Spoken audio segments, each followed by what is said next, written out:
ஜெபிக்கலாம்.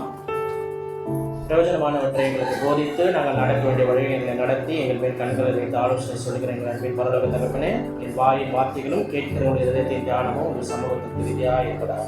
அல்லேலூயா, அல்லேலூயா. இன்று தியானிக்கும்படி ஆண்டவருக்கு எனக்கு கொடுத்த வார்த்தை படிக்கிறீங்களா? மத்தேயு 19ஆம் அதிகாரம் 26ஆம் வசனம். மத்தேயு 19:26.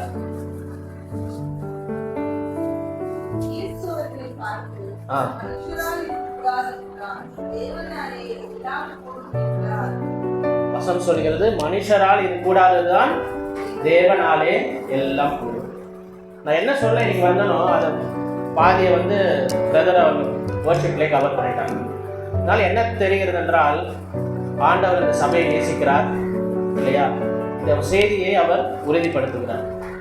பிரதர் சொன்னார் இல்லையா, தேவனின் சகலத்தையும் செய்ய வல்லவர், நீ செய்ய நினைத்தது தடைப்படாது.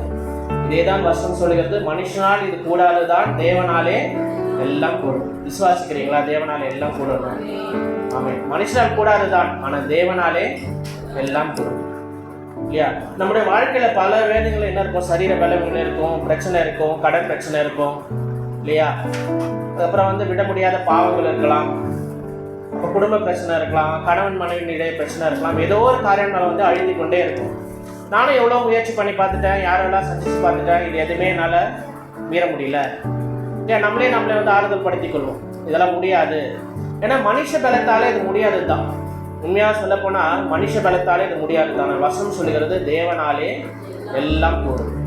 உங்களுக்கு என்ன பிரச்சனை இருந்தாலும், என்ன சரீர பலவீனங்கள் இருந்தாலும், குடும்ப பிரச்சனை இருந்தாலும், சரீர பலவீனங்கள் இருந்தாலும், எந்த கடன் பிரச்சனையாக இருந்தாலும் தேவனாலே இது கூடும். அது எல்லாவற்றையும் மாற்ற தேவனாலே கூடும். சரிங்களா? இப்போ நம்ம பார்க்குறோம், இது எப்படி நடக்கிறது? ஏன் மனுஷனா அது கூடாது தான், தேவனாலே எல்லாம் கூடும்னு பார்க்குறோமே. இது எப்படி நடக்குதுன்னா, இது தேவன்கிட்ட இல்லை, இது உங்ககிட்ட தான் இருக்குது. உங்களுக்குள்ளே இருக்கிற விசுவாசத்தின் அளவை பொறுத்து தான் இது நடக்கும். சரிங்களா? அது மட்டும் நல்லா புரிந்து கொள்ளுங்கள். உங்களுக்குள்ள என்ன விசுவாசம் இருக்கிறதோ, தேவன் மேல் என்ன பற்று இருக்கிறதோ, அது பொறுத்து தான் இந்த காரியம் நடக்கும். மனுஷனால் கூடாது தான், தேவனாலே எல்லாம் கூடும். நம்ம சில நேரத்தில் என்ன பண்ணுவோம்? ஜெபிக்கும் போது ஜெபிக்கலாம், நடந்தால் நடக்கட்டும் அப்படின்னு ஒரு எண்ணமும் இருக்கும். இல்லைன்னா என்ன பண்ணுவோம்? ஜெபிச்சு பார்ப்போம், நடக்கத்தான் பார்ப்போம் அப்படின்னு ஒரு எண்ணமும் இருக்கும். அது போல் இருக்கக்கூடாது. நீங்கள் விசுவாசத்தோடு ஜெபிக்கும் போது எல்லா காரியமும் உங்களுக்கு கைகூடும். சரிங்களா? யாக்கோபு புஸ்தகத்தில் பார்க்கலாம். யாக்கோபு 1ஆம் அதிகாரம் 6-8. யாக்கோபு சொல்றதை பாருங்க. யாக்கோபு 1:6-8. ஆனாலும் அவன் எவ்வளவாயிலும் சந்தேகப்படாமல் விசுவாசத்தோட கேட்க கடவன். இல்லையா? ஜெபம் பண்ணும்போது எப்படி சொல்றாரு? நீங்க எந்த சந்தேகமும் படாமல் எப்படி கேட்கணுமா? விசுவாசத்தோடு கேட்க கடவுள். சந்தேகப்படுகிறவன் காற்றினால் அடிபட்டு அலைகிற கடலின் அலைக்கு ஒப்பா இருக்கிறான் இல்லையா? நம்ம சந்தேகப்பட்டு கேட்டால் எப்படி இருக்குதா? அது ஒரு அலையை கூட. அலையை பார்க்கும்போது பீச்சுக்கு போயிருப்பீங்களே, அலை வரும்போது நல்லா பெருசாக பொங்கி வரும். ஆனால் கிட்ட வந்தோடனே என்ன ஆகும்? புஷ்ஷுன்னு போயிடும். அதே மாதிரி நம்ம சந்தேகத்தோடு கேட்கும் போதும் இந்த ஜபமும் அப்படிதான் மாறுகிறது என்று யாக்கோபு சொல்லிட்டார் இல்லையா? இப்போ 7ஆம் வசனம் பாருங்க. அப்படிப்பட்ட மனுஷன் தன் கர்த்தரிடத்தில் எதையாக பெறலாம் என்று நினையாது இருப்பானாங்க. நினைச்சு கூட பார்க்காதீங்கன்றார். நீங்க விசுவாசம் இல்லாமல் ஜெபிக்கும் போது இது நடக்கும்னு சொல்லி நீங்க நினைச்சு கூட பார்க்காதீங்க அப்படின்னு யாக்கோபு சொல்றாரு இல்லையா? இருமனம் உள்ளவன் தன் வழிகள் எல்லாம் நிலையற்றவனா இருக்கிறான். இப்படியே கொஞ்சம் அப்படியும் கொஞ்சம் இருக்கிறவன் தன் வழியெல்லாம் நிலையற்றவனாக இருக்கிறான்னு வசனம் சொல்லுது. இப்போ நீங்கள் விசுவாசத்தோடு ஜெபிக்கும் போது காரியங்கள் உங்களுக்கு வாய்க்கும் என்று இங்கே யாக்கோபு சொல்லுகிறார். இப்போ சந்தேகப்படாமல் ஜெபிங்க, விசுவாசத்தோடு ஜெபிங்க. இப்போ காரியங்கள் எல்லாம் உங்கள் வாழ்க்கையில் நடக்கும். சில வேதாகமத்திலிருந்து சில காரியங்களை பார்க்கப்படும். இவர்கள் விசுவாசம் எப்படி இருந்தது அப்படின்னு சில காரியங்களை பார்க்கப்படும். முதலாக ஒரு ஸ்திரீயை பார்க்கலாம். இவங்க அவங்க வாழ்க்கையில் இருந்த சாபத்தை ஆசீர்வாதமாக மாற்றினார்கள். சரிங்களா? அவங்க வாழ்க்கையில் ஒரு சாபம் இருந்தது, முன்னோர்கள் சாபம் இருந்தது. ஆனால் அந்த சாபத்தை அவர்கள் ஆசீர்வாதமாக மாற்றினார்கள். வேதத்தில் பார்க்கலாமா? திருப்பி கொடுத்தீங்களா? மத்தேயு 15ஆம் அதிகாரம் 21-28 வரைக்கும் பார்க்கலாம். இந்த சம்பவத்தை நீங்க பாருங்க. மத்தேயு 15ஆம் அதிகாரம் 21-28. படிங்க.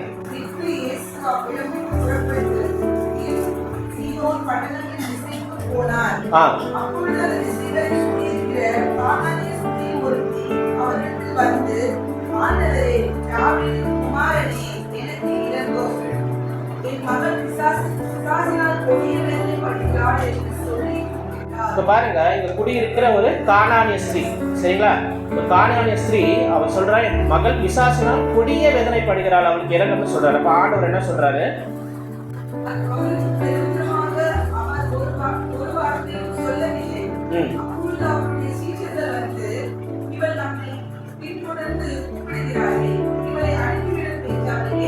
ஆண்டவர் ஒன்றும் சொல்லல. சீசகர் என்ன சொல்றாங்க? அனுப்பிச்சு விடுங்க, பின்தொடர்ந்து வருகிறாளேன்னு சொல்லி சீசகர் சொல்றாங்க.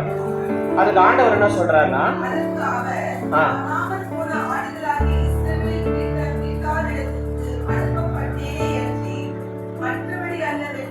அப்ப பாருங்க, இப்ப ஆண்டவர் சொல்றாரு, நான் இஸ்ரவேல் குடும்பத்தாருக்கு தான் வந்தேன், அவர் வீட்டாருக்கு தான் வந்தேன். ஏன் ஆண்டவர் இப்படி சொல்றாருன்னா, இது சிலுவை மரணத்துக்கு முன்பாக இஸ்ரவேலருக்கு ரட்சிப்பு வரும்படி ஆண்டவர் வந்தார். சிலுவை மரணத்துக்கு பின்பாக தான் புறஜாதியா இருக்கிற நம்மளுக்கும் ஆண்டவர் இந்த ரட்சிப்பை கொடுத்தார். சரிங்களா? இது ஒன்றும் சிலுவை மரணம் நடக்கல. இப்ப ஆண்டவர் ஏன் இப்படி சொல்றாரு? இந்த கானானிய ஸ்திரீயை பார்த்து ஆண்டவர் சொல்றாரு இல்லையா, நான் இஸ்ரவேல் குடும்பத்தாருக்கு தான் வந்தேன், உனக்கு நான் வரலன்னு சொல்றாரு. இப்ப யார் இந்த கானானிய ஸ்திரீ? இதை நம்ம பார்க்கணும்னா, நீ ஆதியாகமம் 9ஆம் அதிகாரம் திருப்பிக் கொள்ளுங்கள். ஆதியாகமம் 9ஆம் அதிகாரம் 20ஆம் வசனம் பாருங்க. ஆதியாகமம் 9:20.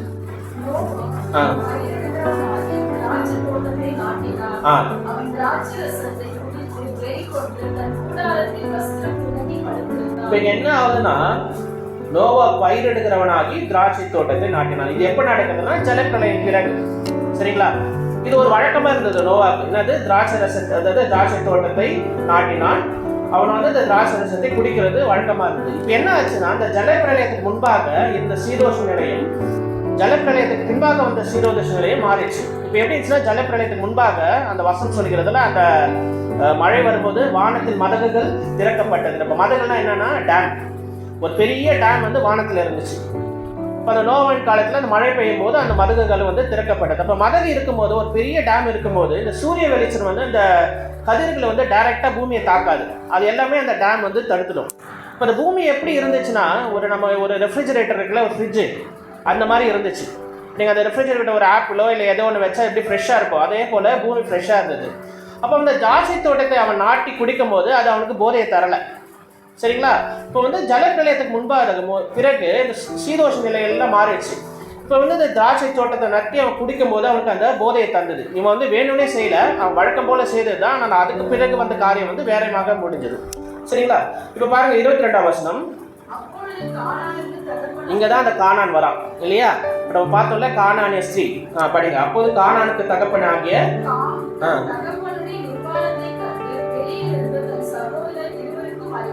இப்போ இந்த திராட்சை ரசத்தை குடித்து நிர்வாணமா இருக்கிறாரு. அதை கொண்டு போய் இந்த கானான் வந்து சகோதரருக்கு அறிவித்தான்.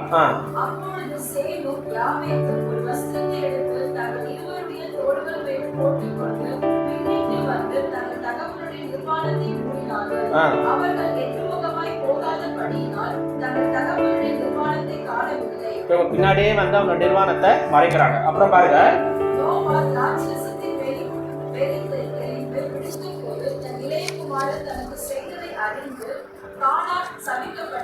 என்ன சொல்றாரு? கானான் சபிக்கப்பட்டவன் இல்லையா? இதுதான் அந்த கானானிய ஸ்திரீ. கானான் சபிக்கப்பட்டவன் நீங்க நோவா சொல்கிறார். கானான் எப்படி இருப்பானா? சபிக்கப்பட்டவன், தன் சகோதரிடத்தில் அடிமைகளுக்கு அடிமையா இருப்பான். சரிங்களா? அடுத்த வருஷம் பாருங்க.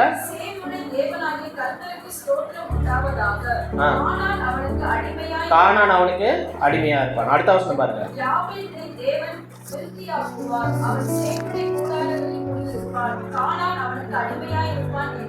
புரியுதா? இதுதான் அந்த கானான் ஸ்திரீ, அந்த வம்சத்தில் வந்தவர் தான். கானான் சபிக்கப்பட்டவர். சரிங்களா? இப்ப என்ன நடக்குது? திருப்பிக் கொள்ளுங்கள். மத்தேயு 15ஆம் அதிகாரம். மத்தேயு 15ஆம் அதிகாரம் 25ஆம் வசனம் பாருங்க.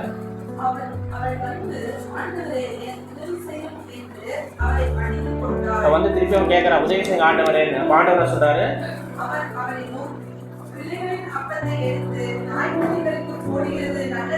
அந்த பெண் என்ன சொல்றாரு? நாய்க்குட்டின்றாரு. சரிங்களா? இப்ப அதுக்கு அவ சொல்றா பாருங்க, அதுதான் ஒரு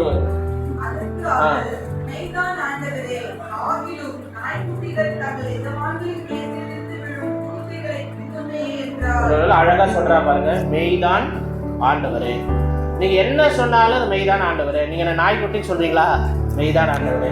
நீங்க எது சொன்னாலும் மெய்தான். ஆனால் வந்து நாய்க்குட்டிகள் வந்து பிள்ளைங்க அப்பத்தில் சிதறுகிறத தின்னுமேன்னு சொல்கிறாரு. ஆண்டவர் பார்க்குறாரு, ஒரு தாழ்மையை பார்க்குறாரு, விசுவாசத்தை பார்க்குறாரு. அப்போ ஆண்டவர் என்ன சொல்கிறாரு? இயேசு அவன் பெரியத்தனமாக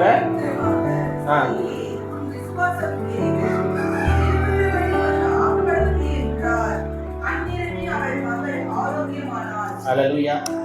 ஆண்டவர் சொல்றார், உன் விசுவாசம் பெரியது, நீ விரும்புகிறபடி உனக்கு ஆக கடவுள்.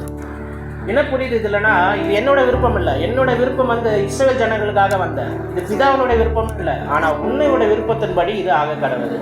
நீ என்னை விசுவாசித்து வந்தல, நான் சொல்றதெல்லாம் மெய்தான் ஆண்டவர் சொல்றல. இது என்னோட விருப்பமும் இல்லை, என் பிதாவின் விருப்பம் இல்லை. ஆனால் உன்னுடைய விருப்பத்தின்படி உன் மகள் வந்து சொஸ்தமாவாள் என்று சொல்றாரு. இப்போ பாருங்க, ஒரு சாபத்தை ஆசீர்வாதமாக மாற்ற இந்த ஸ்ரீயால் முடிந்தது. அவள் ஆண்டவரை விசுவாசித்தால், பணிந்து கொண்டால், ஆண்டவரை உம்மால் எல்லா கூடும் என்று விசுவாசித்தால் அந்த சாபத்தை ஆசீர்வாதமாக மாற்றினார். ஆண்டவராலே அதை தடுக்க முடியல, ஏன்னா அவளோட சித்தம் கிடையாது. ஆனால் அவள் விசுவாசித்தால், பணிந்து கொண்டால், நீங்கள் எது சொன்னாலும் மெய்தான் ஆண்டவரை சரண்டர் ஆனார்.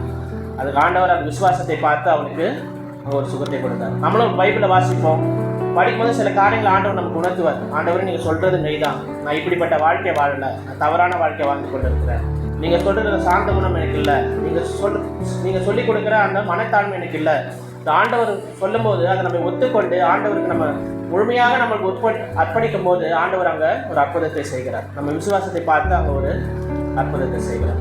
பாருங்க, இந்த சாபத்தை கூட அந்த ஸ்திரீ வந்து ஆசீர்வாதமாக மாற்றிருக்கிறார் இல்லையா? கானானிய ஸ்திரீ, கானான் சபிக்கப்பட்டவன் என்று நோவா சொன்னாலும் இங்கே அவங்க ஒரு சுகத்தை பெற்றுக் கொள்கிறார்.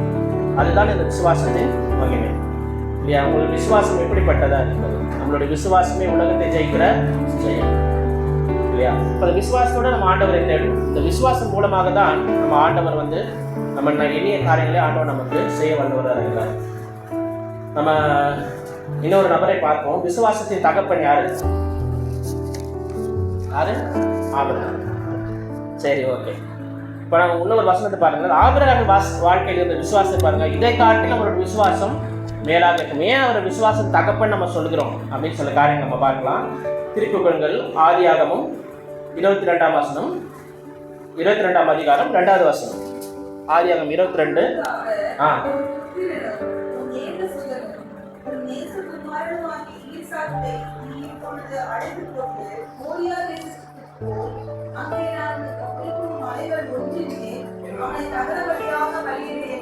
பாண்டவருக்கு ஒரு சோதனை தரார் இல்லையா?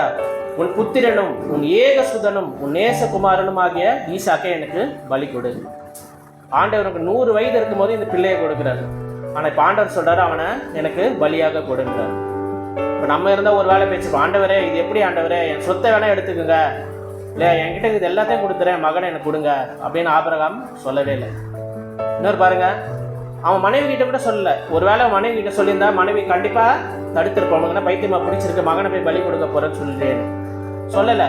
சொல்லிட்டு என்ன பண்ணிருக்கலாம், ஆண்டவரே நான் பலி கொடுக்க தான் வந்தேன், ஆனால் என் மனைவி என்னை தடுத்துட்ட ஆண்டவரே சொல்லி மனைவி மேலே வந்து பழியை போட்டுருக்கலாம் இல்லையா? வேலைக்காரனை கூட்டி கொண்டு போகிறான்.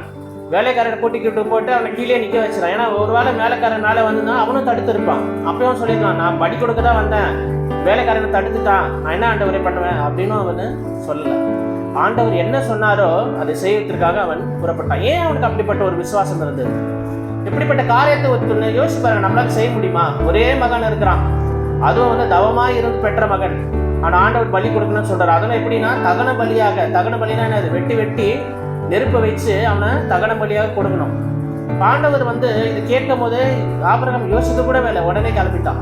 இப்போ நம்ம இதை எப்படி அவர் பார்த்தாருன்னா, நீங்க திருப்பிக் கொள்ளுங்கள் எபிரேயர் 11ஆம் அதிகாரத்தை திருப்பிக் கொள்ளுங்கள். 11, 17, 12 பாருங்கள்.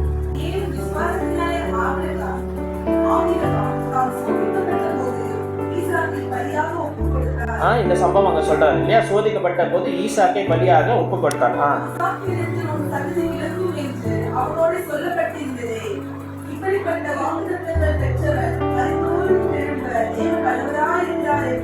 இப்ப பாருங்க, ஈசாக்கின் இடத்தில் ஒரு சந்ததி விலகும் என்று அவனுக்கு ஒரு வாக்கு தத்தம் சொல்லப்படும். ஆண்டவர் சொல்லியிருக்கிறாரு, ஈசாக்கின் மூலமாக ஒரு சந்ததி பெருகுன்னு சொல்லியிருக்காரு இல்லையா? இப்படி வாக்கு தத்தம் ஆண்டவர்கிட்ட பெற்றிருக்கிறான். பெற்ற உடனே ஆண்டவர் இவனே வந்து பலி கொடுக்க சொல்றாரு. இப்போ யோசிக்கல, இப்போ ஆண்டவர் வந்து ஈசாக்கின் மூலமாக ஒரு சங்கதி பேருக்குன்னு வாக்கு தத்தம் ஆண்டவர் வாக்கு தத்தம் கொடுத்துருக்காரு. ஆண்டவர் வாக்கு தத்தம் கொடுத்தாருன்னா அது நடக்கும். அது எந்த சந்தேகமும் இல்லை. ஆண்டவரே இவர் பலி கொடுக்க சொல்றாரு. இவர் என்ன யோசிச்சாராம் பாருங்க, இப்படிப்பட்ட வாக்குத்தத்தங்களை பெற்றவன் மரித்தோரிலிருந்து எழுப்ப தேவன் வல்லவராக இருக்கிறார் என்று எண்ணி, இப்ப நான் வந்து இவனை தகன பலியாக ஒப்பு கொடுத்து இவனை நான் வந்து எரிச்சிட்டா கூட அந்த சாம்பலில் இருந்து ஈசாக்கை உயிர்ப்பிக்க முடியும்னு அவன் விசுவாசிச்சான். எப்படிப்பட்ட விசுவாசம் இல்லை பாருங்க. ஆண்டவருக்கு மேல வந்து விசுவாசம். ஆண்டவர் வாக்குத்தத்தம் கொடுத்துட்டாரு, ஈசாக்கு மூலமாக சந்ததி பெருகன்னு வாக்குத்தத்தம் கொடுத்துட்டாரு. இவனை இப்ப மறிக்க கொடுக்கிறார். ஆனால் என்ன விசுவாசிக்கிறேன், இவன் மறிச்சாலும் இவனை நான் தகன பலியாக ஒப்பு கொடுத்தாலும் அவன் சாம்பல்ல இருந்து ஈசாக்கு மறுபடியும் உயிரோடு வருவான் என்று ஆபிரகாம் விசுவாசித்தார். இப்படிப்பட்ட விசுவாசம் தாங்க நமக்கு வேணும். நம்ம சூழ்நிலை எதுவாக இருக்கலாம், நாளைக்கு எப்படி நம்ம ஃபேஸ் பண்ண போகிறோம்னு தெரியாமல் இருக்கலாம், கடன் பிரச்சனை இருக்கலாம், சரீர வியாதி இருக்கலாம், குடும்ப பிரச்சனை இருக்கலாம். ஆனால் ஆண்டவர் செய்ய வல்லவராக இருக்கிறார். நீங்கள் விசுவாசிக்கும் போது அந்த விசுவாசத்தின் மூலமாக ஆண்டவர் அதை செய்வார். நீங்கள் எதுக்கும் குறித்து கவலைப்பட தேவையில்லை, எதுக்கும் குறித்து சந்தேகப்பட தேவையில்லை. ஆண்டவரால் செய்ய முடியும் என்று மட்டும் நீங்கள் விசுவாசித்தால், அந்த விசுவாசத்தோடு நீங்கள் போகும்போது ஆண்டவர் அதை செய்ய வல்லவராக இருக்கிறார். அந்த 19ஆம் வசனம் பாருங்க. தனக்கு ஒரே பேரான பலி கொடுத்து மரித்தொழிந்து அவனை பாவனையாகவும் திரும்ப பெற்றுக்கொண்டான். இப்போ வந்துதான் அந்த ஆதியாகமம் 22ஆம் அதிகாரம் 14ஆம் வருஷத்துல ஆபிரகாம் இந்த இடத்துக்கு பெயர் வைக்கிறார். ஆபிரகாம் இந்த இடத்துக்கு யுகவாயிரே என்று பெயரிட்டான். அதனாலே கர்த்தருடைய பர்வதத்திலே பார்த்து கொள்ளப்படும் என்று சொல்லப்படுகிறது. இல்லையா? இவரோட விசுவாசம் பார்க்கும்போது நம்மளுக்கு பிரமிப்பா இருக்குது. இப்படிப்பட்ட ஒரு விசுவாசம் அவங்களுக்குள்ள இருக்குமா? ஆண்டவர் கொடுத்த மகனே ஆண்டவர் கேட்கும்போது திருப்ப பலி கொடுத்துக்கு அவர் தயாராக இருந்தார். அவருக்கு என்ன விசுவாசம்னா, ஆண்டவர் எங்க வாக்கு பண்ணியிருக்கிறார், என் மகன் மூலமாக இந்த சந்ததி பெருகன்னு வாக்கு பண்ணியிருக்கிறார், அவன் மரித்தாலும் உயிரோடு வருவான் என்று அவர் விசுவாசித்தார். இல்லை, இப்படிப்பட்ட ஒரு விசுவாசம் உங்களுக்குள்ளே இருக்கணும்னு ஆண்டவர் விரும்புகிறார். ஒரு துளி அளவு கூட சந்தேகம் இல்லாமல் நீங்கள் அந்த விசுவாசப்படுத்து. இந்த செய்தியை நான் எதுக்கு இங்கே கொடுக்கறது இல்லை, ஏன்னா ஆண்டவர் இந்த செய்தியை கொடுக்கும்போது நான் யோசித்தேன். ஆனால் ஆண்டவர் அதை உறுதிப்படுத்தியிருக்கிறார். ஏன்னா நீங்கள் கேட்ட சாட்சியின் மூலமாக, நீங்கள் வந்திருக்கிற மூலமாக, உங்களுக்கு பிரதர் பண்ண வர்ஷிப்பின் மூலமாக நிறைய காரணங்கள் ஆண்டவர் இந்த செய்தியை மறுபடியும் உறுதிப்படுத்துகிறார். நீங்கள் போகும்போது விசுவாசத்தோடு போங்க. உங்கள் பிரச்சனை எது இருந்தாலும் ஆண்டவர் அதை சமாளிக்க வல்லவராக இருக்கிறார். இந்த வசனம் சொல்கிறது ரோமர் 8:28, அன்றியும் அவருடைய தீர்மானத்தின்படி அழைக்கப்பட்டவர்களாய் அவரிடத்தில் அன்பு கூறுகிறவர்களுக்கு சகலமும் நன்மைக்கு ஏதுவாய் நடக்கிறது. ஆண்டவர் உங்களுக்கு தெரிந்து கொண்டிருக்கிறார், அவர் ரத்தத்தாலே கழுவி இருக்கிறார், உங்களை ஏற்றுக்கொண்டார். அதனால சகலமும் உங்களுக்கு நன்மையாக தான் இருக்கிறது. நீங்க ஒரு காரியத்தை குறித்து நீங்க கவலைப்பட தேவையில்லை, ஆண்டவர் அதை பொறுப்படுத்திக் கொள்வார். ஆண்டவர் எல்லாருடைய வாழ்க்கை குறித்து ஒரு திட்டம் இருக்கு, ஒரு சித்தம் இருக்கிறது. நீங்க பாருங்க, இந்த உலகத்துல 800 பேர் இருக்குது, 800 கோடி பேர் இருக்கிறாங்க. என்ன போலவே யாராவது இருக்காங்களா? இந்த இதுலேயே பாருங்க, என்ன போல யாராவது இருக்காங்களா? என்னோட முகஜாடையில என்னை போலே ஒருத்தர் இருக்கிறாங்களான்னு பார்த்தா இருக்க மாட்டாங்க. என்னுடைய வாய்ஸ் மாதிரி, என்னோட குரல் மாதிரி யாராவது இருக்காங்களான்னு பார்த்தா இருக்க மாட்டாங்க. எல்லாருக்கும் ஒரு திட்டத்தை ஆண்டவர், அதே போலதான் ஆண்டவர் எல்லாருக்கும் ஒரு திட்டத்தை, ஒரு சித்தத்தை வைத்திருக்கிறார்.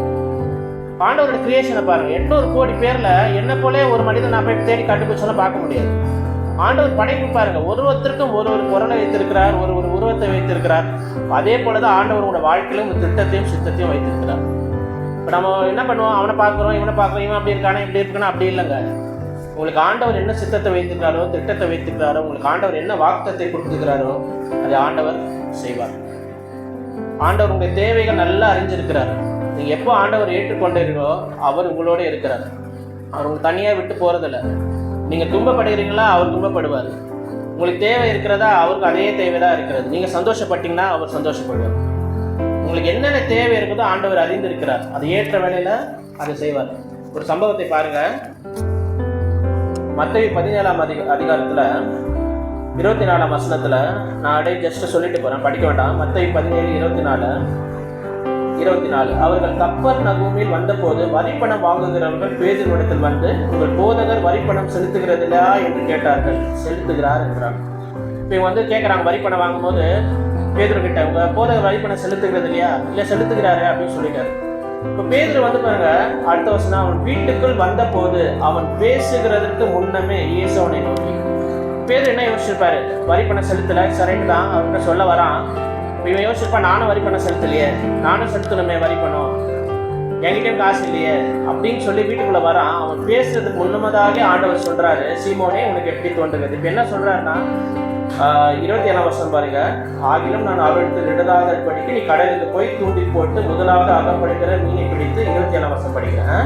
அவன் வாயை திறந்த பார், அதன் வாயை திறந்த பார், அது ஒரு வெள்ளி பணத்தை காண்பாய், அதை எடுத்து எனக்காகவும் உனக்காகவும் அவரிடத்தில் கொடு.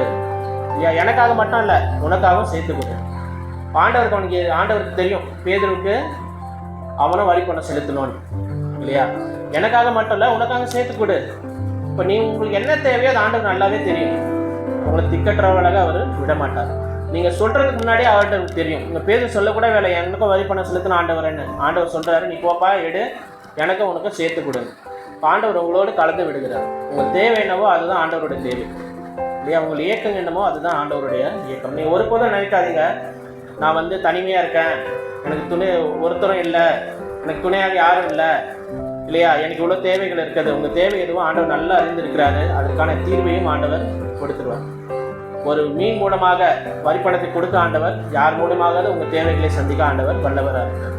ஆண்டவர் உங்களுக்கு தேவையெல்லாம் ஆண்டவர் மேலே ஒரு விசுவாசம், சரிங்களா? முழுமையான ஒரு விசுவாசம், 100% விசுவாசம் ஆண்டவர் மேலே வைக்கிறீங்களான்னு ஆண்டவர் அதை செய்ய வல்லவராக இருக்கிறார். மனுஷராக கூடாது தான், ஆனால் தேவனாலே எல்லாம் கூடும். மனுஷனை நம்பி இது நடக்காது தான், ஆனால் தேவனால் எல்லாவற்றையும் மாற்ற வல்லவராக இருக்கிறார். தேவரி சகலத்தையும் செய்ய வல்லவர், நீ செய்ய நினைத்தது தடைப்படாது. அதுதான் நம்ம வந்து இன்றைக்கும் கேட்போம் இல்லையா? ஆண்டவரால் செய்யக்கூடாத காரியம் ஒன்றும் இல்லை. ஆண்டவர் சொல்கிறாரு, கவலைப்படாதீங்க, எந்த காரியத்தை குறித்து கவலைப்படாதீங்க இல்லையா? நாளை குறித்து கவலைப்படாதீங்க. பாருங்க, மத்தேயு 6ஆம் அதிகாரம் 25ஆம் வசனத்தில் ஆண்டவர் இங்கே என்ன சொல்கிறாரு? மத்தேயு 6:25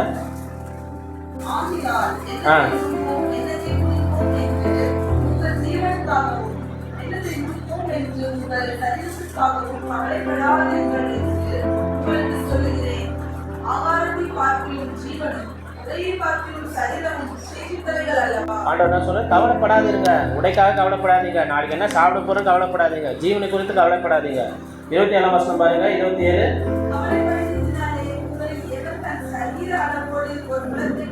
இங்கே ஆண்டவர் சொல்றாரு, கவலைப்படாதீங்க. நீங்க சரீரில் பட்டதுனால சரீர அளவோட ஒரு முழத்தை உங்களால் கூட்ட முடியுமா? உங்களால் முடியாது, ஆண்டவரால் தான் முடியும். நம்ம கவலைப்பட்டிருந்தால் அது எங்க நடக்க போகுது? 28ஆம் வசனம் படிங்க.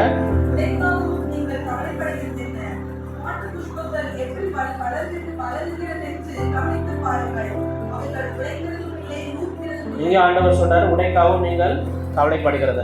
31ஆம் வசனம்,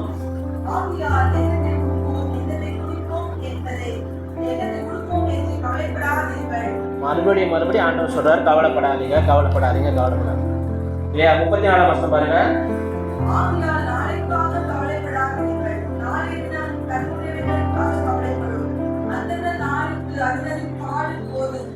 ஆண்டவர் கவலைப்படாதீங்க, நாளைக்கு ஒரு நிமிஷம் கவலைப்படாதீங்க. உங்களுக்கு என்ன தேவைன்னு ஆண்டவருக்கு தெரியும், அதை உங்களுக்கு தருவார். நீங்கள் கவலைப்படுறதுனால ஒன்றும் மாற போகிறதில்ல, ஆண்டவர் விசுவாசா தான் மாறும். ஆனால் இதுதான் ஆண்டவர் சொல்கிறார். ஆனால் சீஷர்களோட நிலைமையை பாருங்க, ஒரு காரியத்தை பாருங்க. மார்க் 4ஆம் அதிகாரம் சீஷர்களோட நிலைமை எப்படி இருந்துச்சு பாருங்க.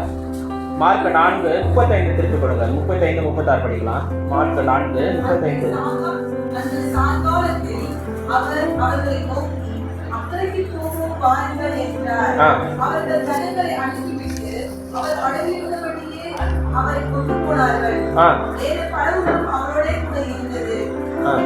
படிங்க 37-38. படகு திறக்கத்தக்கதாக அலைகள் அதன் மேல் மோதிற்று. கப்பலின் பின்னணியத்தில் அவர் தலையணையை வைத்து நிலையாயிருந்தார். அவர்கள் அவரை எழுப்பி, போதகரே, நாங்கள் படித்து போகிறது உங்களுக்கு கவலை இல்லையா? என்ன சொல்றாங்க? கவலை இல்லையா? ஆண்டவர் சொல்லி கொடுத்ததெல்லாம் கவலைப்படாதீங்க கவலைப்படாதீங்க. சீசர்கள் என்ன சொல்றாங்க? உங்களுக்கு கவலை இல்லையா? ஆண்டவரே கவலைப்பட சொல்றாங்க. ஆண்டவரே, நாங்கள் கவலையா இருக்கிறோமே, உங்களுக்கு கவலை இல்லையா? நாங்கள் மடிந்து போகிறோமே, நான் கவலையாக இருக்கிறோமே, உங்களுக்கு கவலை இல்லையா? ஆண்டவர் சொல்கிறாரு கவலைப்படாதீங்கன்னு. இவங்க சொல்கிறாங்க நாங்கள் கவலையாக இருக்கோம், நீங்களும் கவலைப்படுங்க ஆண்டவர் இல்லையா? உங்களுக்கு கவலை இல்லையான்னு சீசர்கள் ஆண்டவர் பார்த்து கேட்குறாங்க. ஆண்டவர் பாருங்க 39 அவர் எழுந்து காற்றின் கடலை பார்த்து இறையாதே அமைதலாறு என்றார். அப்போது காற்று நின்று போய் மிகுந்த அமைதி உண்டாயிற்று. இப்போ அவர் சொல்றாரு பாருங்க, அவர் அவர்களை நோக்கி, ஏன் இப்படி பயப்பட்டீர்கள்? ஏன் உங்களுக்குள் விசுவாசம் இல்லாமல் போயிற்று என்றார். எங்க கனெக்ட் பண்றாரு பாத்தீங்களா? நம்மளுக்கு ஏன் நம்ம வந்து கவலைப்படுறோம்னா, நமக்குள்ள விசுவாசம் இல்லை. நீங்க விசுவாசம் இருந்தா நீங்க கவலைப்பட மாட்டீங்க. டீச்சர்கள் சொல்றா, நாங்க கவலைப்படுறோம், நீங்களும் கவலைப்படுங்க, உங்களுக்கு கவலை இல்லையா எங்களை மேல அப்படின்னு சொல்றாரு. ஆண்டவர் சொல்றாரு, ஏன் உங்களுக்கு விசுவாசம் இல்லாமல் போயிற்று இல்லையா? இப்போ ரெண்டுத்தையும் எப்படி அதை கனெக்ட் பண்றாரு பாருங்க. கவலைப்படுறது எதனாலனா, விசுவாசம் இல்லாமல் போறதுனால தான் நீங்க கவலைப்படுறீங்க. என் மேலே நீங்கள் விசுவாசம் வச்சிங்கன்னா நீங்கள் கவலைப்பட மாட்டீங்க. ஏன்னா எல்லாத்தையும் நான் பார்த்துக்கொள்வேன் என்று நீங்கள் வந்து உறுதியாக நம்புவீங்க. நாளை குறித்து நீங்கள் கவலைப்பட மாட்டீங்க. ஆண்டவரால் எல்லாம் கூடும் என்று நீங்கள் ஆண்டவர் மேலே விசுவாசம் வைப்பீங்க. நம்ம ஆரம்பத்தில் வந்து நல்லா தான் நம்ம வந்து ஆரம்பிப்போம். ஆனால் ஒரு பிரச்சனை வந்தவொடனே நமக்கு என்ன ஆகும், அந்த விசுவாசம் போயிடும். இன்னொரு சம்பவத்தை பாருங்கள். மத்தேயு 14 இயேசு வந்து கடலின் மேல் நடக்கிற சம்பவம் இல்லையா? மத்தேயு 14 அதிகாரம் 25 வசனம் பாருங்க. 25 படிங்க.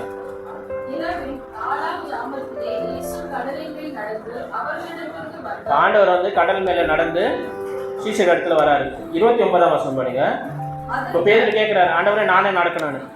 உலக சரீரத்திலே கடல் மேல நடந்தது 2 பேர் தான், ஒன்று இயேசு கிறிஸ்து, ஒன்று பேதுரு. 29 வசனம் பாருங்க.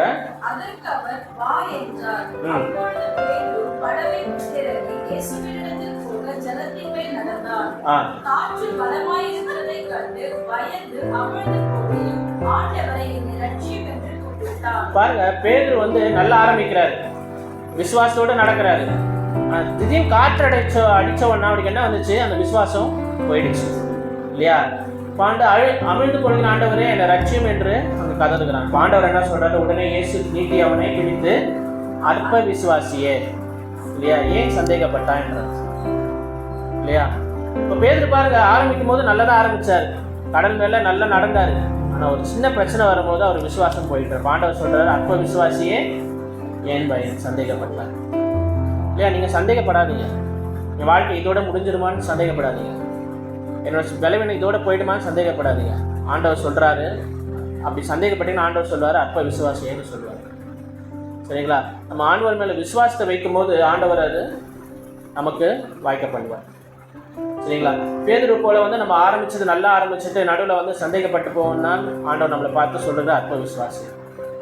சரியா? நீங்கள் எதுவும் பற்றி கவலைப்படாமல் ஆண்டவர் மேலே நம்ம சார்ந்து கொள்ளும் போது ஆண்டவர் அந்த விசுவாசத்தை காணப்படுகிறார். இதே தான் வந்து ஆண்டவர் சொல்லும் போதும், சர்வாயுத வர்க்கங்களை சொல்லும் போதும் ஆண்டவர் சொல்லுகிறார்.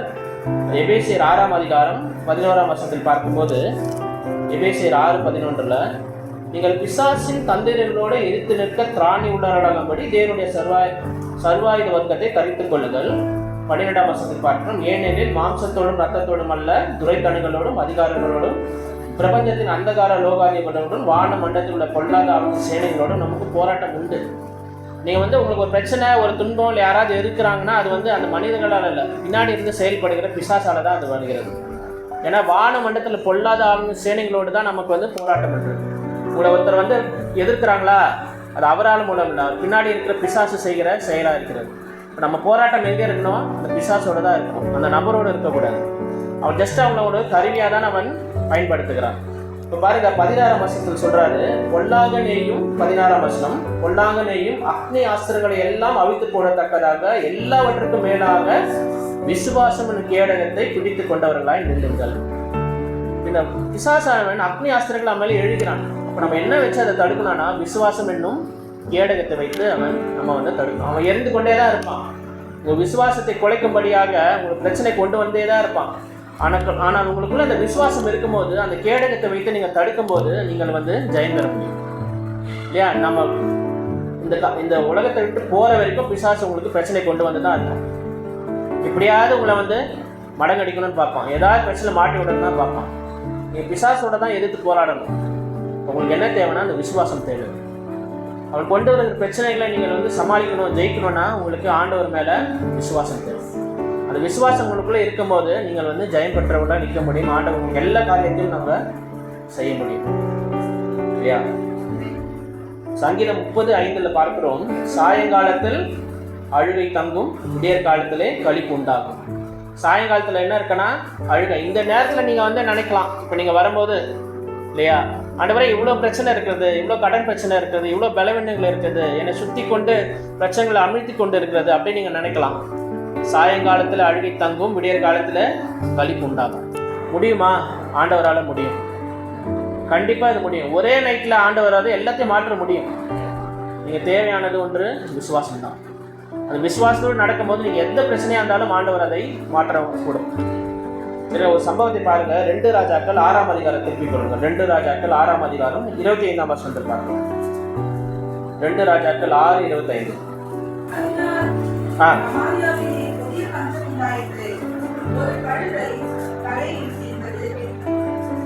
$80 வெள்ளி காசு. $80 வெள்ளி காசுன்னா எவ்வளோ தாம்மா? ஒரு கழுதை தலை 80 வெள்ளிக்காசுனா கிட்டத்தட்ட 20,000 ரூபாய் ஒரு கழுதை தலை. அங்கே ஒரு பெரிய பஞ்சம் இருந்தது இந்த நாட்டில். ஒரு கழுதையின் விலை வந்து 20,000 ரூபாய் விற்கப்பட்டது. அப்படியே படிங்க.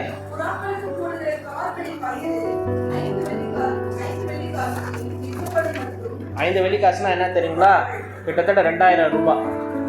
ஒரு புறாவுக்கு போடுற 1/4 பங்கு பயிர் 2,000 ரூபாய்க்கு விற்றப்பட்டது. அவ்வளோ பெரிய பஞ்சத்தம் அந்த நாட்டில் இருந்தது. இப்போ வந்து திருப்பி கொண்டு 2 ராஜாக்கள் 7ஆம் அதிகாரம் 1ஆம் வசனம் படிங்க. 2 ராஜாக்கள் 7:1.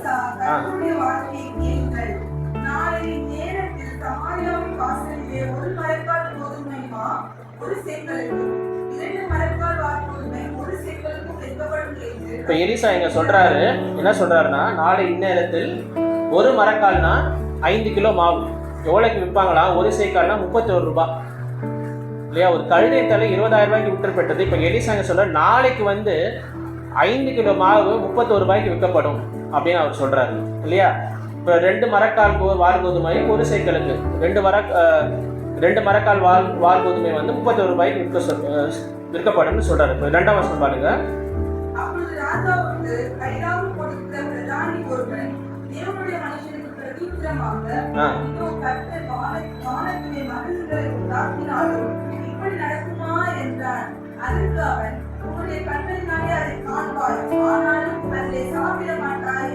இப்போ ராஜாவுக்கு கையிலாக கொடுக்குறவன் என்ன சொல்றானா, இது வானத்தின் மதங்களை திறந்தா கூட இது நடக்காது. எப்படி ஒரே நாள்ல இப்படி ஆகும் இல்லையா? 20,000 ரூபாய்க்கு விற்கிற ஒரு கழுதின் தலை நீங்க அடுத்த நாள் சொல்றீங்க ஒரு மரக்கால் மாவு 5 கிலோ மாவு 30 ரூபாய்க்கு விற்கும் அப்படின்னு நீங்க சொல்றீங்க. இது ஆண்டவர் நினைச்சாலும் இது முடியாது அப்படின்னு வந்து அவன் சொல்றான். இப்போ வந்து பாருங்க 16ஆம் வசனம் எது படிச்சோம்?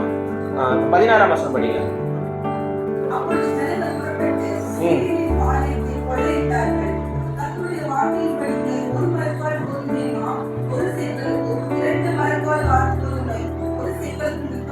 எலிசா சொன்னபடியே நடக்குது சரிங்களா? 17ஆம் வசனம் பாருங்க.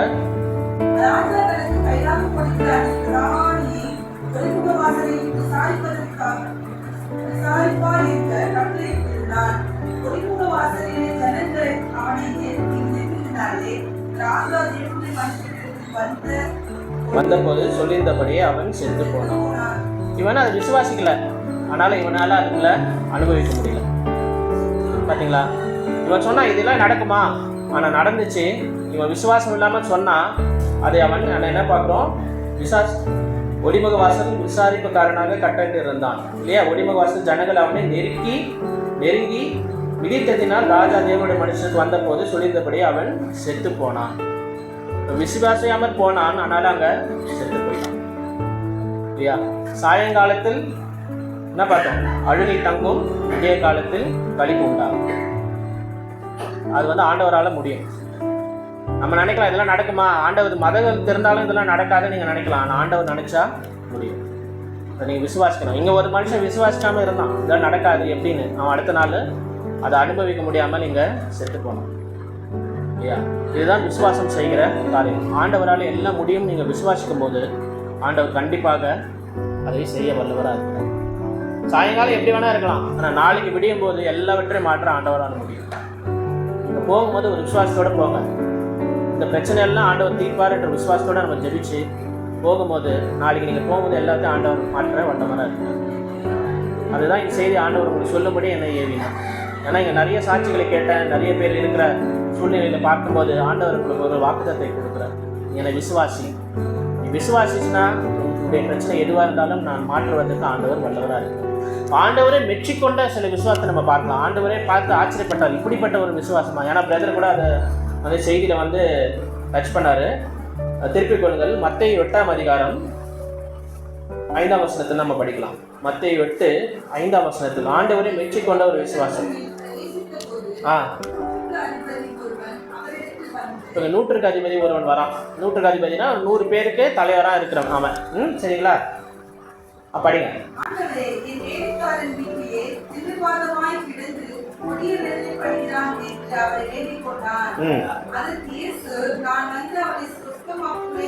இங்க வந்து சொல்றான், ஆண்டவரே வீட்டில் ஒரு வேலைக்காரன் திமிர்வாதக்காரனா இருக்கிறான் அப்படிதான் சொன்னான். இப்போ ஆண்டவர் இங்க சொல்றாரு, நான் வந்து அவனை சொஸ்தமாக்குவேன் அப்படின்னு சொல்றாரு. இப்போ பாருங்க, அடுத்தது பாருங்க. 100க்கு அதிபதி அதிபதி பிரதியுத்தரமாக, ஆண்டவரே, நீர் என் வீட்டுக்குள் பிரவேசிக்க நான் பாத்திரன் அல்ல. ஒரு வார்த்தை மாத்திரம் சொல்லும், அப்பொழுது என் வேலைக்காரன் சொஸ்தமாவான். நீங்க சொல்றாரு, நீங்க வீட்டுக்கெல்லாம் வர வேணாம் ஆண்டவரே, ஒரே ஒரு வார்த்தை மட்டும் சொல்லுங்க, என் வேலைக்காரன் சொஸ்தமாவான். 2 வார்த்தை கூட இல்லை, ஒரே ஒரு வார்த்தை, அவன் சொஸ்தமாவான் அப்படின்னு ஒரு வார்த்தை மட்டும் சொல்லுங்க, அவன் சொஸ்தமான. ஒரு பாடல் பாடணும் இல்லையா, ஒரு வார்த்தை சொல்லும் கர்த்தா வேண்டும். நம்ம இந்த வருஷம் நீங்கள் இந்த நூற்றுக்கு சொன்னால் ஒரே ஒரு வார்த்தை சொல்லுங்க, அது மட்டும் போதும், அவன் அங்கே சொஸ்தமாயிடுவான்னு சொல்றாரு. இப்போ ஆண்டவர் பாருங்க, அடுத்த வருஷம் பாருங்க. நான் அதிகாரத்துக்கு கீழ்ப்பட்டவனா இருந்தும் எனக்கு கீழ்ப்பட்டிருந்த சேவகரும் உண்டு. நான் ஒருவனை போ என்றால் போகிறான், மற்றொருவனை வா என்றால் வருகிறான், என் வேலைக்காரனே இதை செய் என்றால் செய்கிறான் என்றான். இப்போ என்ன சொல்கிறான்னா, எனக்கு வந்து 100 பேர் இருக்கிறாங்க, நான் ஒருத்தர் போனா போவான், வானா வருவான், அவ்வளோ பேர் அதிகாரம் எனக்கு இருக்குது. ஆனால் அந்த அதிகாரத்தை பார்க்கிலும் உங்களுடைய ஒரு வார்த்தை இருக்குல்ல, அது எல்லாத்துக்கும் மேலானது. ஏன் நீங்கள் ஒரே ஒரு வார்த்தை சொன்னால் போதும், என் வேலைக்காரன் அங்கே சொஸ்தமாவான். நீங்கள் வீட்டுக்கு கூட வர வேணாம், ஜெபிக்க கூட வேணாம், நீங்கள் இங்கேருந்து ஒரு வார்த்தை சொல்லுங்கள், அதுவும் ஒரு வார்த்தை 2 வார்த்தை கூட இல்லை, ஒரே ஒரு வார்த்தை சொல்லுங்கள், என் வேலைக்காரன் சொஸ்தமாக. நான் ஆட்சிக்கு வந்து நான் ஒரு பெரிய அதிகாரி தான், சொல்லு கேட்டு 100 பேர் வேலை செய்வாங்க. ஆனால் என்னுடைய வார்த்தை காட்டிலும் என்னுடைய அதிகாரத்தை காட்டிலும் உண்டு அதிகாரம் பெரியதுன்றது அந்த 100க்கு அதிபதி விசுவாசிதான். 10வது வசனம், இயேசு அதை கேட்டு ஆச்சரியப்பட்டு தமக்கு பின் செல்கிறவர்களை நோக்கி, இஸ்ரவேலருக்குள்ளும் நான் இப்படிப்பட்ட விசுவாசத்தை காணவில்லை என்று மெய்யாகவே உங்களுக்கு சொல்லுகிறேன். இயேசுவே ஆச்சரியப்பட்டார், இப்படி ஒரு விசுவாசமா, இதை நான் இஸ்ரவேலருக்குள்ள நான் காணவில்லையே. புறஜாதியான மக்களாக நீ ஒரு வார்த்தை சொல்லும் என் வேலைக்காரன் சுத்தமானு நீ விசுவாசிக்கிற, இப்படிப்பட்ட விசுவாசத்தை நான் வெளியே கூட பார்த்ததில்லை இல்லையா. 10 வருஷம் பாருங்க, 13ஆம் வருஷம் படிங்க. பின்பு இயேசு நூற்றுக்கு அதிபதியை நோக்கி, நீ போகலாம், நீ விசுவாசித்தபடி உனக்கு ஆகக்கடவுது என்றார். அந்த நாளிலேயே அவன் வேலைக்காரன் சொஸ்தமானான். இயேசுக்கு சாட்சியப்பட்டு நீ போப்பா, வேலைக்காரன் சுத்தமாவான்னு சொல்லிட்டான். போனவனே அவன் சொஸ்தமான். இயேசுக்கே ஒரு ஆச்சரியம், இப்படிப்பட்ட ஒரு விசுவாசமா இல்லையா. வீட்டுக்கு வர வேணாம், வீட்டுக்கு கூட நீங்கள் வர வேணாம் ஆண்டவர், ஒரு வார்த்தை சொல்லுங்க, அது சரியாயிடும். அதுதான் ஆண்டவருடைய வார்த்தையில் இருக்கிற வல்லமை. ஆண்டவர் ஒரு வார்த்தை சொன்னார்னா ஒரு சூழ்நிலை மாற்ற வல்லவராக இருக்கிறார், வியாதி படிக்க மாற்ற வல்லவராக இருக்கிறார். நீங்கள் எந்த சரியில் பலவீனாலும் அந்த மாற்றுவதற்கு ஆண்டவருக்கு வல்லமை. இப்படிப்பட்ட ஒரு விசுவாசம் தான் ஆண்டவர் எதிர்பார்க்கிறேன் இல்லையா. 100க்கு அதிபதி இந்த விசுவாசம், ஒரு வார்த்தை ஆண்டவரை சொல்லுங்க, நான் அதிகாரி தான், எனக்கு நிறைய அதிகாரம் இருக்குது, ஆனால் உங்களுடைய வார்த்தை, உங்களுடைய அதிகாரம் இதுக்கு காட்டிலும் மேலான ஒரு அதிகாரம். ஒரு வார்த்தை சொன்னால் போதும், ஆண்டவர் எல்லாமே மாற்ற முடியும் சொல்கிறார். இன்னொரு விசுவாசத்தை நம்ம பார்க்கலாம். இவருடைய விசுவாசம் எப்படி இருந்தது பாருங்க. மார்க் 5ஆம் அதிகாரம் திருப்பிக் கொள்ளுங்கள். மார்க் 5 22 23 படிக்கலாம். அப்படி அப்பொழுது ஜெப ஆலய தலைவருக்கு ஒருவனாகிய யப்பீரு என்பவனுக்கு அவரை கண்டவுடனே அவர் பாதத்திலே விழுந்து, இவர் யாருன்னா ஜெப ஆலயத்தின் தலைவன். இவர் வராரு. இவர் வந்து அவர் இயேசு கிறிஸ்து பாதத்தில் விழுந்து, என் குமாரத்தி மரண அவஸ்தைப்படுகிறாள், அவள் ஆரோக்கியம் அடைபடிக்கு நீர் வந்து அவள் மேல் உமது கைகளை வைத்து அப்பொழுது பிழைப்பாள் என்று அவரை மிகவும் வேண்டிக் கொண்டார். இவர் என்ன சொல்றாருன்னா, ஆண்டவரே, என்னுடைய மகள் என்ன பண்றாரா, ஆரோக்கியம் அடையணும், என்னுடைய குமாரத்தி மரண அவஸ்தைப்படுகிறாள், நீங்க எங்க வீட்டுக்கு வாங்க, வீட்டுக்கு வந்து என் மகன் மேல கையை வைங்க, கையை வச்சு ஜெபிங்க, அப்போது அவள் ஆரோக்கியம் அடைவாள்னு சொல்லி இவரு கேட்கிறாரு.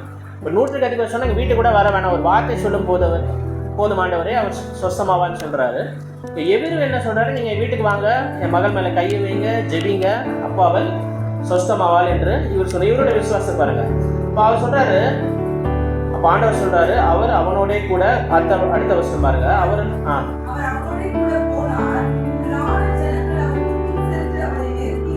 அவர் கேட்டுக்கொண்டபடி ஆண்டவரும் போறார். சரிப்பா, நீங்க வீட்டுக்கு வர, நான் ஜெபிக்கிறேன், அவன் சொஸ்தமாவா சொல்லி கூட போறார். அப்புறம் படிங்க.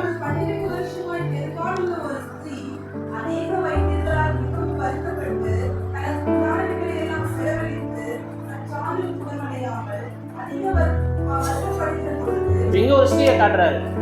ஆண்டவர் எப்படி காட்டுறாரு பாருங்க. இங்க ஒரு ஸ்திரீ 12 வருடமாய் பெரும்பாடு உள்ளவர்களாம் இல்லையா. பெரும்பாடு உள்ள ஸ்திரீ, ரத்தப்புக்கு போயிட்டே இருக்கு 12 வருஷமா, எவ்வளவோ செலவு பண்றா, ஒன்றும் சரியாகல இல்லையா. இங்க ஒரு ஸ்திரீ ஆண்டவர் காட்டுறாரு, அவர் நைக வைத்தியர்களால் மிகவும் வருத்தப்பட்டும் தனக்கு உண்டானவங்களை எல்லாம் செலவழித்தும் சட்டலும் குணமடையல.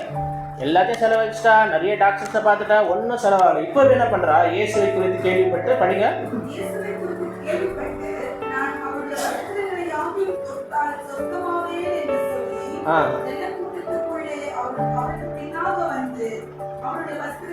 கொடுத்தாள். இந்த ஸ்ரீயோட விசுவாசத்தை பாருங்க. ஆண்டவர் எனக்காக ஜெபிக்க வேண்டாம், நான் அவர்கிட்ட போய் சொல்ல மாட்டேன், ஆண்டவர் தலையில விட்டு ஜெபிக்க வேண்டாம், நான் என்ன பண்ணுவேன், வஸ்திரத்தை ஓரத்தை தொடுவேன், எனக்கு சொஸ்தமாகணும் என்று இவள் விசுவாசம்.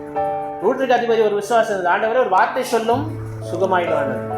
எவரு சொன்னா நீங்க வீட்டுக்கு வந்து தலையில கை வச்சு ஜெபிங்கன்னு?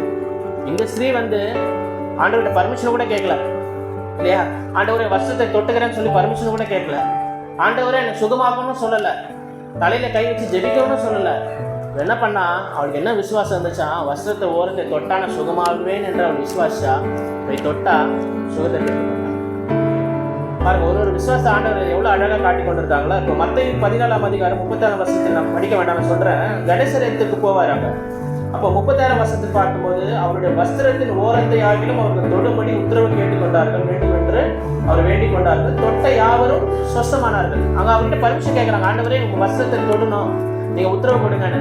ஆண்டவர் என்ன பண்ணிப்பார், ஒரு இடத்துல போய் அமர்ந்திருப்பார் இல்லையா? ராஜர்ஸுக்கெல்லாம் லைனாக வருவாங்க, வந்துட்டு அவரை தொட்டுட்டு போனாங்க, தொட்டவங்க எல்லாம் சுகமானாங்க. ஆண்டவருங்க பர்மிஷன் கொடுத்துருந்துச்சு, அந்த பர்மிஷன் கூட கேட்கல இல்லையா? நான் கேட்க ஆண்டவர்கிட்ட போய் கேட்கல. அவளுக்கு விசுவாசம் இருந்தது, வஸ்திரத்தை ஓரத்தை தொட்ட ஆண்டவர் எனக்கு சுகம் கொடுப்பார் என்று அவர் நினைத்தார். இப்ப படிங்க, 29ஆம் வசனம் படிங்க.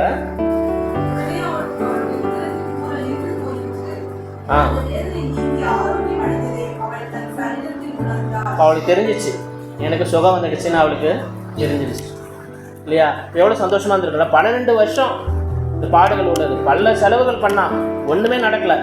ஆண்டோட வஸ்திரத்தை ஓரத்தை தொட்டால் என்று விசுவாசித்தால் சுகம் கிடைக்கணும், விசுவாச தொட்டா சுகமாயிடுச்சு. இப்ப பாருங்க 30ஆம் வசனம்.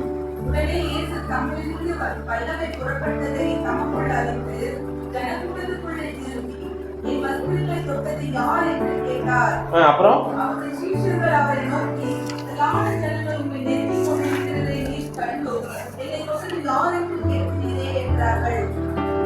இப்ப பாருங்க, இப்ப இயேசு கேட்கிறாரு, என் வஸ்திரத்தை ஓரத்தை தொட்டது யாரு? ஜனங்க அப்போ சீசரை சொல்றாங்க, இவ்வளவு ஜனங்க உங்களை சுற்றி வராங்க, உங்களை நெருக்கிறாங்க, இதில் யார் உங்களை தொட்டிருக்க முடியும்? எல்லாரும் தான் உங்களை தொட்டிருக்க முடியும் இல்லையா? ஒரு கூட்டத்துக்குள்ள போறாரு, சுற்றி ஜனங்க இருக்கிறாங்க, அவர் இடிச்சுட்டு போறாங்க. ஆண்டவர் வந்து ஸ்பெசிஃபிக்காக கேட்குறாரு, என் வஸ்திரத்தின் ஓரத்தை தொட்டது யார் என்று கேட்கிறாரு. ஏன் அப்படி கேட்கிறாருன்னா, அப்போ வந்து 32ஆம் வசனம் பாருங்க.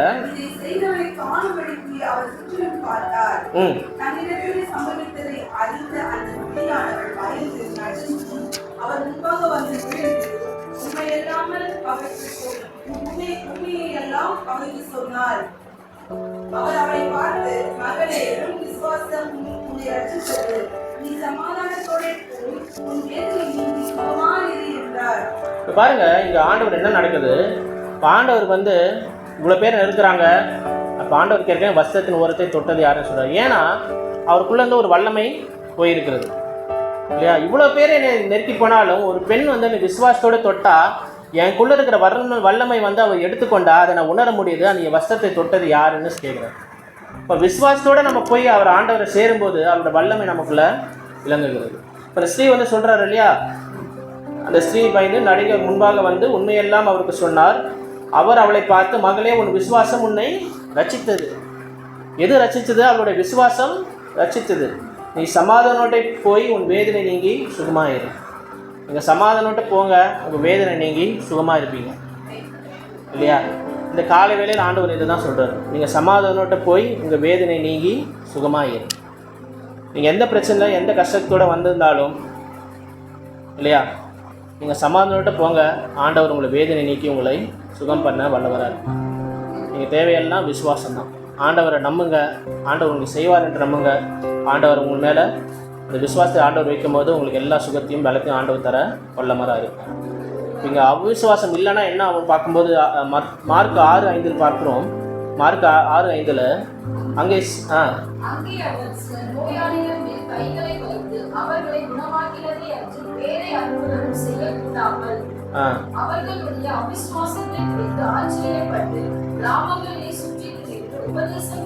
அவர் அவிசுவாசத்தால் இருந்துச்சுன்னா அங்கே வந்து அவர்களால் அற்புதம் கூட செய்ய முடியல, குணமாக்க கூட முடியல. ஏன்னா அந்த கிராமத்தில் இருந்த மக்கள் அவிசுவாசியாக இருந்தார்கள், ஆண்டவரை நம்பலை. அவருக்கே ஆச்சரியப்பட்டார், என்ன இந்த மக்கள் வந்து என் மேலே ஒரு விசுவாசம் கூட இல்லையே. அதனால அவரால் எந்த அற்புதத்தையும் அதிசயத்தையும் அவர் செய்ய முடியும் இல்லையா? இப்போ 100க்கு அதிபதியை பார்த்தோம், அவரு கூட இந்த விசுவாசத்தை பார்த்தோம், எவரோட விசுவாசத்தை பார்த்தோம். இந்த வந்து 12 வருடம் பெரும்பாடு உள்ள ஸ்ரீயோட விசுவாசத்தை பார்த்தோம் இல்லையா? நூற்றுக்கு அதிபதி ஒரு விசுவாசத்தை ஆண்டவர் மெச்சிக்கொண்டார். இப்படிப்பட்ட விசுவாசத்தை இஸ்ரேலுக்குள்ள நான் காணல. ஒரு வார்த்தை மட்டும் ஆண்டவரை சொல்லும், எஸ் வேலைக்காரன் சொஸ்தமான விசுவாசம். நம்மளுடைய இப்படிப்பட்ட விசுவாசம் நமக்குள்ள இருக்கு. நமக்குள்ள எப்படிப்பட்ட ஒரு விசுவாசம் இருக்குது? இந்த கானானிய ஸ்திரியை பார்த்தோம் இல்லையா, சாபத்தை அவள் ஆசீர்வாதமாக மாற்றினாள் இல்லையா. நீங்க என்ன சொன்னாலும் மெய்தான் ஆண்டவரே, இந்த ஆண்டவர் விசுவாசத்தால் ஆண்டவரை பார்த்து ஆச்சரியப்பட்டு, இது என்னோட விருப்பம் இல்லை, என் பிதாவோட விருப்பம் இல்லை, ஆனால் நீ விரும்புகிற காரியம் உங்களுக்கு நடக்க கிடக்கு இல்லையா. சூழ்நிலை எதுவாக இருந்தாலும் நீங்கள் என்ன விரும்புகிறீங்களோ அதை நடக்கும். எப்போ ஆண்டவர் மேலே விசுவாசித்து நம்ம தாழ்த்தும் போது, ஆண்டவரை நீங்கள் என்ன சொன்னாலும் நான் கேட்பேன், நீங்கள் சரண்டர் பண்ணும்போது ஆண்டவர் அதை செய்து. ஆபிரகாமோட விசுவாசத்தை பார்த்தோம். அவர் என்ன விசுவாரி, மகன் வழியாக நான் கொடுத்தாலும் அந்த சாம்பலிலிருந்து அவரை வந்து எழுப்ப ஆண்டவர் வல்லவராக இருக்கிறார். ஏன்னா ஆண்டவர் எனக்கு ஒரு வாக்குத்தத்தம் கொடுத்துருக்கிறார் இல்லையா. உன்னுடைய சந்ததி ஈசாக்கின் மூலமாக விருத்தி அடையும் என்று வாக்குத்தத்தம் கொடுத்துருக்கிறார். அவன் மரிச்சாலும் ஆண்டவர் அவனை உயிரோடு எழுப்புவார். அப்படிப்பட்ட ஒரு விசுவாசம் கூட இருந்தது. ஏன்னா ஆண்டவர் கொடுத்த அந்த வாக்குத்தத்தத்தை அவன் நம்பினான். இங்கே எல்லாருக்கும் ஆண்டவர் ஒரு வாழ்க்கையில் ஒரு வாக்குத்தத்தை கொடுத்திருப்பார். ஒரு வாழ்க்கை ஆண்டவர் தளத்தில் இருக்கிறது. அவருடைய சித்தம், அவருடைய திட்டம் தான் உங்கள் வாழ்க்கையில் நடந்து கொண்டு இருக்கிறது. அதை மட்டும் நீங்கள் ஆண்டவர் பிடித்துக் கொள்ளுங்கள். ஆண்டவர் எல்லாவற்றையும் செய்ய வல்லவராக இருக்கிறார் இல்லையா. நூற்றுக்கு அதிபதி அவருடைய விசுவாசத்தை பற்றி ஆண்டவர் ஆச்சரியப்பட்டார். ஒரு வார்த்தை சொல்ல ஆண்டவரே சுகமாயிடுவான். அந்த ஒரு வார்த்தை போதும். அது வாயிலிருந்து வருகிற ஒரு வார்த்தை போதும், உங்களுக்கு எந்த சூழ்நிலையும் ஆண்டவர் வல்லவராக இருக்கிறார். பெரும்பாலும் உள்ள ஸ்திரீ ஆண்டவர்கிட்ட பர்மிஷனும் கேட்கல, எனக்கு ஜெபம்னு சொல்ல, அவளுக்கு இருந்த விசுவாசம் ஆண்டவர் வசனத்தை தொட்டாலும் சுகமாகவும் விசுவாசிச்சா, தொட்டா சுகத்தை பெற்றுக்கொண்டார். ஆண்டவர் விசுவாசத்தை பார்த்தார் இல்லையா. இப்போ ஆண்டவர் சொல்லுகிறார், அவளை பார்த்து, உன் விசுவாசம் உன்னை ரட்சித்தது, நீ சமாதானத்துடைய போய் உன் வேதனை நீங்கி சுகமாயிருக்கும். அதனால் இந்த வேலையை நீங்கள் சமாதானத்தோட போங்க, உங்கள் வேதனை நீங்கி சுகமாக இருப்பீங்க. ஆண்டவர் வாக்குத்தத்தமாக உங்களுக்கு சொல்லுங்கள். ஜெபிக்கலாமா? கர்த்தருக்கே மகிமை உண்டாவதாக. எங்கள் அன்பின் பரலோக தகப்பனே, இந்த காலை வேளையில் ஆண்டவரே எங்களோடு இடைப்பட்டதுக்காக நன்றி அப்பா. இந்த வார்த்தையின் மூலமாக, உங்கள் வசனத்தின் மூலமாக எங்களோடு பேசுறதுக்காக நன்றி அப்பா. ஆண்டவரே, எங்களுடைய விசுவாசத்தை நீங்கள் வர்த்திக்க பண்ணுங்க ஆண்டவரே. ஆண்டவரே, கடுகளவு விசுவாசம் மழையை பார்த்து பயந்து போன்னு சொல்லும்போது அது நடக்கும் என்று சொன்னீரே, அப்படிப்பட்ட ஒரு விசுவாசத்தை எங்களுக்குள்ள விதையுங்க ஆண்டவரே. ஆண்டவரே, விசுவாசத்தோடு ஆண்டவரே நாங்கள் திரும்பி போய் எங்கள் வேதனை நீங்கி சுகமாக இருக்கும்படி ஆண்டவரே ஒவ்வொருடைய கரத்தில் ஒப்புவிக்கிறோம் ஆண்டவரே. ஆண்டவரே, உடைய கரம் ஒவ்வொருவரும் தொடட்டும் ஆண்டவரே.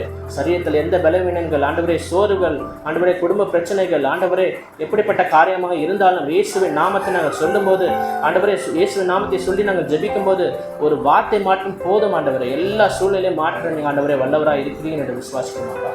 ஆண்டவரே, இங்கே வந்த மக்களை ஒவ்வொரு ஆசீர்வதிங்கப்பா. வந்திருக்கிற மக்கள் ஆண்டவரே உங்களுடைய ஆசீர்வாதத்தையும் ஆண்டவருடைய அபிஷேகத்தை நிறைவாய் பெற்றுக்கொள்ள கிருபை செய்யுங்க. ஒவ்வொரு பாத்திரமும் நிரம்பி வழிக்கும் ஆண்டவரே. இயேசு கிறிஸ்து மூலமாக ஜெபிக்கிறோம் ஜீவனுள்ள பரம தகப்பனே. ஆமென்.